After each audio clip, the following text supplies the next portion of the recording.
So today is a must-watch video. We are going to go through exactly how to hit your irons, exactly how to hit your driver, what the differences are between the two, and how to be successful with both. Believe it or not, the reason why a lot of people struggle with one of these two clubs is because of one impact variable. That impact variable is angle of attack. Now, the reason why people are successful with one club and not the other is because they require two different angles of attack. For an iron, we want to be seeing that club travel downwards and have a descending blow on the ball. However, with a driver, it is the complete opposite.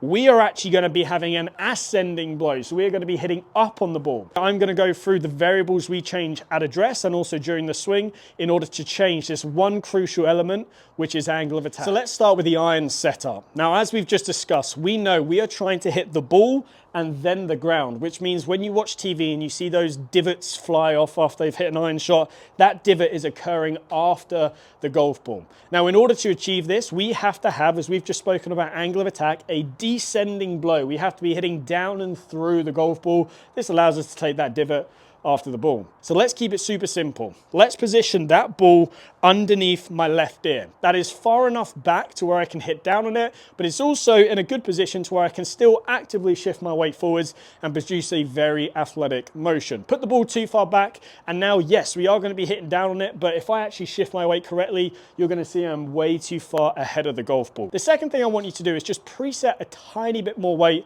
on that left leg. Wherever we position our weight throughout the swing is going to determine more so where we hit the ground.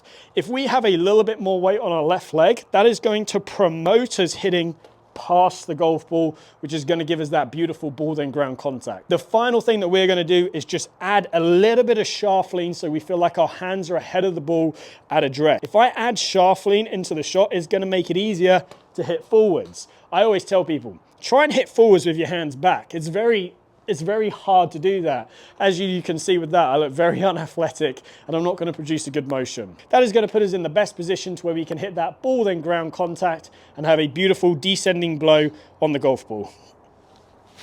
We've got you in a tour-like setup now with your iron. So now let's give you a simple but yet fantastic swing thought. Now, as we do this, we're going to focus on the upper body and, to be more specific, the chest and the head.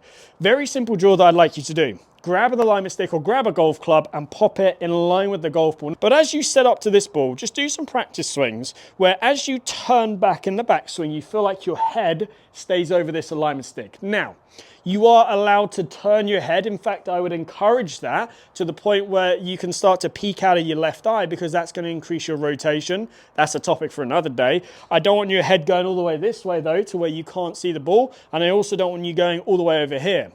A lot of the time, what I see is players who struggle with irons treat it like a driver and they sort of sway off the golf ball. So now in this position, you can see I'm a long way over my right foot. So either I'm going to stay back on my right foot and as a result, I'm going to hit up on the golf ball with an iron, not take a divot and ultimately not be successful, or I'm going to have a big old sway back to the left side. Again, if I'm having that much movement in my swing, it's going to be very hard to be consistent with it. So do some swings where you feel like in your backswing, your head stays over this line. It can obviously turn slightly. And then on the way down, you're going to feel like you hit past that line. Obviously, we're going to be trying to feel like we shift towards the target on the way through. So you're going to see your chest and your head move through the line, past this alignment stick. But just in the backswing, go stay on it, move through it. This is going to allow us to have a ball then ground contact and move our low point forward so that we hit down on the golf ball. Let's get you hitting the driver right. Now, a lot of driver stems from the address position. I see so many people get in a poor driver setup position. I have a video on this already, the 3 biggest driver setup mistakes that I see. Go check that one out as that'll fix a lot of your issues, especially if you're slicing the driver. Check out that video, jump back over here. Well, firstly, with a driver, because it is a longer shaft and because it is going to be traveling fastest around our body because of the length of shaft, we're just going to have a wider stance. Now, not only does this wider stance offer a little bit more stability and support, but it also allows me to drop my head further behind the ball. Now, this is crucial because remember, with an iron, we were trying to keep our head on top of the ball so we can hit ball then ground. With a driver, we don't want to do that. We want to hit up on the golf ball. So by positioning my upper body further behind, it's going to get me in a far better chance of hitting up on the ball. I want to see that the right shoulder is lower than the left. Now it should be anyway, because the right hand is low on the left, it should sit the upper body behind. So if I draw a line straight down from my nose right here, you can see my head is a good half a foot to a foot behind the golf ball. And sort of imagine your shoulders are like your arrow to how much on the way up you're going to hit. We obviously don't want to go too crazy with it because otherwise we're going to come into some other issues, but we want to have a nice amount of tilt there, just so we have some slight slant to the shoulders and where the right arm is slightly lower than the left in this position. Now, the crucial one, ball position. We want to see that ball be positioned underneath the left armpit. I know a lot of people use the lower body as a reference guide. I'm not a fan of that. Again, I go into that in that other driver setup position. Reason being is because people set up different stance with.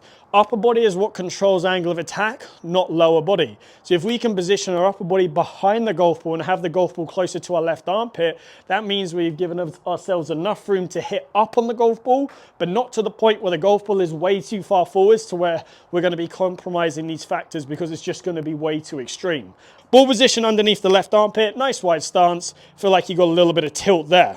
That is going to put us in the best setup position to where we can then start to hit up on the ball. And as long as we're not changing too many variables in the backswing, which we're going to go into just now, we are going to be very, very successful with our driver. Let's now give you a really simple swing thought. Now again, we're going to use the upper body as our reference guides, focusing on our chest and our head. We want to stay behind the golf ball. As you saw it addressed, we were building in a lot of these factors right here. That has positioned my head behind the golf ball. Now, the worst thing that I see is people go to the top of their swing and their head lunges forwards with driver.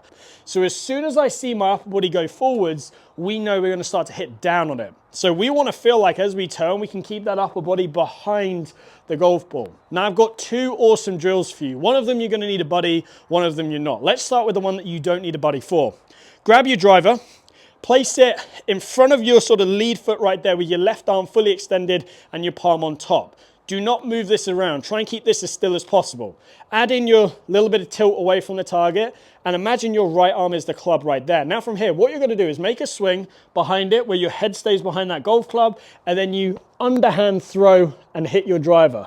If you look at this position here, if you imagine that golf ball was underneath my left armpit, if I shuffle just to there, you can see how far behind the ball my head is. This is going to teach me what it feels like to hit up on the ball. And you should feel, we call it right bend. You should feel your right side going into this little sort of side crunch. This brings my head behind the ball. This allows me to hit up on it. This is a great drill. You can do it on the golf course. Set up here, a little bit of right bend, underhand throw, hit the top of that left shoulder. Feel that right bend stay behind it. Now the second drill you can do is get a buddy, either use a golf club or use an alignment stick like one of the ones I have behind me and hold it on the left side of your head right here. If you go to the top of your swing and you lunge forwards, you're obviously going to hit that alignment stick right there. What I'd want you to do is make a swing and feel like your head stays behind it. So that allows you then to hit up on the golf ball. We're not trying to go this way. We're not trying to hit that alignment stick. We're trying to stay behind it. So let me do that for you. I'm in a good setup position here. I'm feeling like my head is staying behind it. You can even imagine somebody's holding that alignment stick on the left side of your ear, and that's going to give you a great sensation out on the golf course to allow you to stay behind it and hit up on the golf ball. Hopefully you've enjoyed today's video. If you do have any questions, like always, please drop it down below. I'm trying to answer everybody's comments down there so I can help as many people as possible. If you have video requests, drop them down below as well. And if you've enjoyed today's video, then please like and subscribe.